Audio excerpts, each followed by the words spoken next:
Biology Class 11 Chapter 7 Structural Organization in Animals Audio Book. Let's start. In the preceding chapters you came across a large variety of organisms, both unicellular and multicellular, of the animal kingdom. In unicellular organisms, all functions like digestion, respiration and reproduction are performed by a single cell. In the complex body of multicellular animals, the same basic functions are carried out by different groups of cells in a well-organized manner. The body of a simple organism like Hydra is made of different types of cells, and the number of cells in each type can be in thousands. The human body is composed of billions of cells to perform various functions. How do these cells in the body work together? As you have already learnt in your earlier classes, in multicellular animals, a group of similar cells along with intercellular substances perform a specific function. Such an organization is called tissue. You may be surprised to know that all complex animals consist of only 4 basic types of tissues. These tissues are organized in specific proportion and pattern to form an organ like stomach, lung, heart and kidney. When 2 or more organs perform a common function by their physical and or chemical interaction, they together form organ system, e.g., digestive system, respiratory system, etc. Cells, tissues, organs and organ systems split up the work in a way that exhibits division of labor and contribute to the survival of the body as a whole. 7.1 Organ and organ system. The basic tissues, as you have learnt in earlier classes, organize to form organs which in turn associate to form organ systems in the multicellular organisms. Such an organization is essential for more efficient and better coordinated activities of millions of cells constituting an organism. Each organ in our body is made of 1 or more type of tissues. For example, our heart consists of all the 4 types of tissues, i.e., epithelial, connective, muscular and neural. We also notice, after some careful study, that the complexity in organ and organ systems displays certain discernible trend. This discernible trend is called evolutionary trend. You will study the details in class 12. In this chapter, you are being introduced to morphology and anatomy of frog. Morphology refers to study of form or externally visible features. In the case of plants or microbes, the term morphology precisely means only this. In case of animals, this refers to the external appearance of the organs or parts of the body. The word anatomy conventionally is used for the study of morphology of internal organs in the animals. You will learn the morphology and anatomy of frog representing vertebrates. 7.2 Frogs. Frogs can live both on land and in freshwater and belong to class Amphibia of phylum Chordata. The most common species of frog found in India is Rana tigrina. They do not have constant body temperature, i.e., their body temperature varies with the temperature of the environment. Such animals are called cold-blooded or poikiloderms. You might have also noticed changes in the color of the frogs while they are in grasses and on dry land. They have the ability to change the color to hide them from their enemies, camouflage. This protective coloration is called mimicry. You may also know that frogs are not seen during peak summer and winter. During this period, they take shelter in deep burrows to protect them from extreme heat and cold. This is known as summer sleep, estivation, and winter sleep, hibernation, respectively. Morphology. Have you ever touched the skin of frog? The skin is smooth and slippery due to the presence of mucus. The skin is always maintained in a moist condition. The color of dorsal side of body is generally olive green with dark irregular spots. On the ventral side, the skin is uniformly pale yellow. The frog never drinks water but absorbs it through the skin. Body of a frog is divisible into head and trunk. Figure 7.1. A neck and tail are absent. Above the mouth, a pair of nostrils is present. Eyes are bulged and covered by a nictitating membrane that protects them while in water. On either side of eyes, a membranous tympanum, ear, receives sound signals.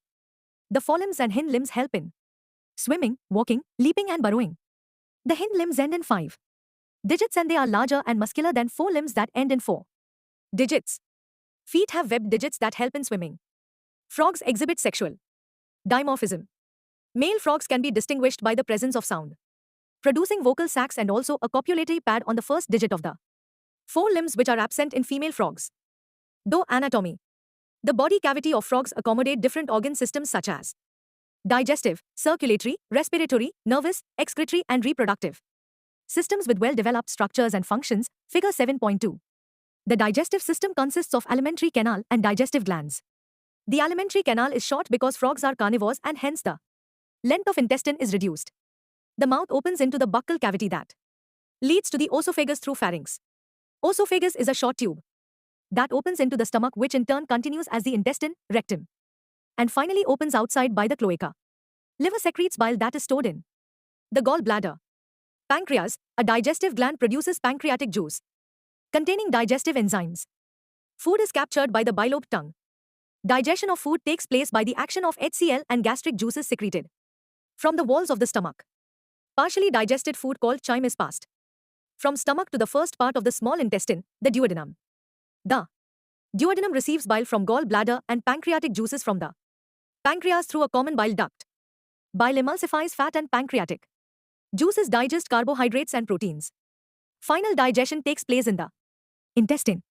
Digested food is absorbed by the numerous finger-like folds in the inner wall of intestine called villi and microvilli. The undigested solid waste moves into the rectum and passes out through cloaca. Frogs respire on land and in the water by two different methods. In water, skin acts as aquatic respiratory organ, cutaneous respiration. Dissolved oxygen in the water is exchanged through the skin by diffusion. On land, the buccal cavity, skin and lungs act as the respiratory organs. The respiration by lungs is called pulmonary respiration. The lungs are a pair of elongated, pink-colored sac-like structures present in the upper part of the trunk region, thorax. Air enters through the nostrils into the buccal cavity and then to lungs. During estivation and hibernation, gaseous exchange takes place through skin. The vascular system of frog is well developed, closed type. Frogs have a lymphatic system also. The blood vascular system involves heart, blood vessels and blood. The lymphatic system consists of lymph channels and lymph nodes. Heart is a muscular structure situated in the upper part of the body cavity. It has 3 chambers, 2 atria and 1 ventricle and is covered by a membrane called pericardium.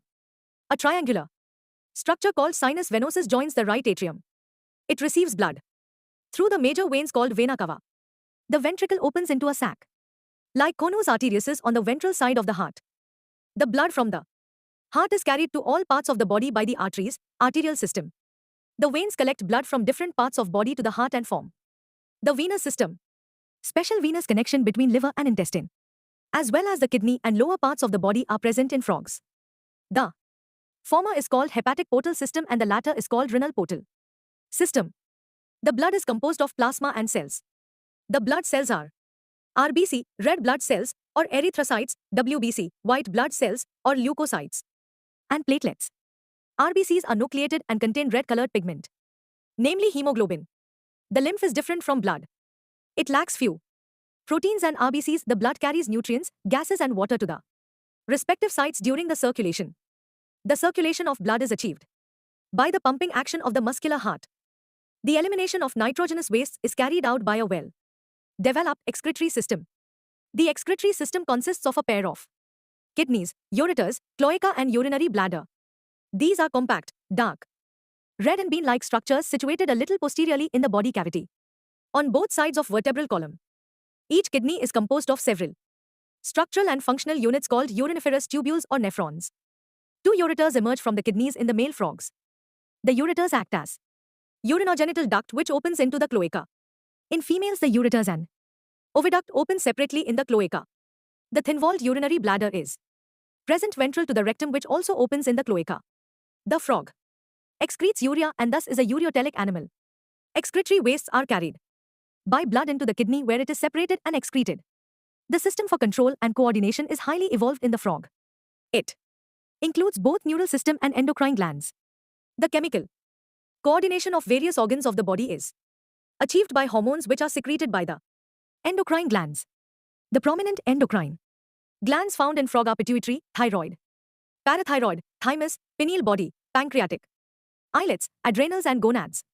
The nervous system is organized into a central nervous system, brain, and spinal cord, a peripheral nervous system, cranial and spinal nerves, and an autonomic nervous system, sympathetic and parasympathetic. There are 10 pairs of cranial nerves arising from the brain. Brain is enclosed in a bony structure called brain box, cranium. The brain is divided into forebrain, midbrain, and hindbrain. Forebrain includes olfactory lobes, paired cerebral hemispheres and unpaired diencephalon. The midbrain is characterized by a pair of optic lobes. Hindbrain consists of cerebellum and medulla oblongata. The medulla oblongata passes out through the foramen magnum and continues into spinal cord, which is enclosed in the vertebral column. Frog has different types of sense organs, namely organs of touch, sensory papillae, taste, buds, smell, nasal epithelium, vision, eyes, and hearing, tympanum with internal ears. Out of these, eyes and internal ears are well organized structures and the rest are cellular aggregations around nerve endings. Eyes in a frog are a pair of spherical structures situated in the orbit in skull. These are simple eyes, possessing only one unit. External ear is absent in frogs and only tympanum can be seen externally. The ear is an organ of hearing as well as balancing, equilibrium. Frogs have well-organized male and female reproductive systems. Male reproductive organs consist of a pair of yellowish ovoid testes, figure 7.3, which are found adhered to the upper part of kidneys by a double fold of peritoneum called mesorchium. Vasa efferentia are thus say 12 in number that arise from testes. They enter the kidneys on their side and open into Bidder's canal. Finally, it communicates with the urinogenital duct that comes out of the kidneys and opens into the cloaca. The cloaca is a small, median chamber that is used to pass fecal matter, urine and sperms to the exterior. The female reproductive organs include a pair of ovaries, figure 7.4. The ovaries are situated near kidneys and there is no functional connection with kidneys. A pair of oviduct arising from the ovaries opens into the cloaca separately. A mature female can lay 2,500 to 3,000 ova at a time. Fertilization is external and takes place in water. Development involves a larval stage called tadpole. Tadpole undergoes metamorphosis to form the adult. Frogs are beneficial for mankind because they eat insects and protect the crop. Frogs maintain ecological balance because these serve as an important link of food chain and food web in the ecosystem. In some countries, the muscular legs of frog are used as food by man. Summary: cells, tissues, organs and organ systems split up the work in a way that ensures the survival of the body as a whole and exhibit division of labor. A tissue is defined as group of cells along with intercellular substances performing one or more functions in the body. Epithelia are sheet-like tissues lining the body's surface and its cavities, ducts and tubes. Epithelia have one free surface facing a body fluid or the outside environment. Their cells are structurally and functionally connected at junctions. The Indian bullfrog, Rana tigrina, is the common frog found in India. Body is covered by skin. Mucus glands are present in the skin which is highly vascularized and helps in respiration in water and on land. Body is divisible into head and trunk. A muscular tongue is present, which is bilobed at the tip and is used in capturing the prey. The alimentary canal consists of oesophagus, stomach, intestine and rectum, which open into the cloaca. The main digestive glands are liver and pancreas. It can respire in water, through skin and through lungs on land. Circulatory system is closed with single circulation. RBCs are nucleated. Nervous system is organized into central, peripheral and autonomic. The organs of urinogenital system are kidneys and urinogenital ducts, which open into the cloaca. The male reproductive organ is a pair of testes. The female reproductive organ is a pair of ovaries. A female lays 2,500 to 3,000 ova at a time. The fertilization and development are external. The eggs hatch into tadpoles, which metamorphose into frogs. Thank you. Watch this video. Please like, share and subscribe.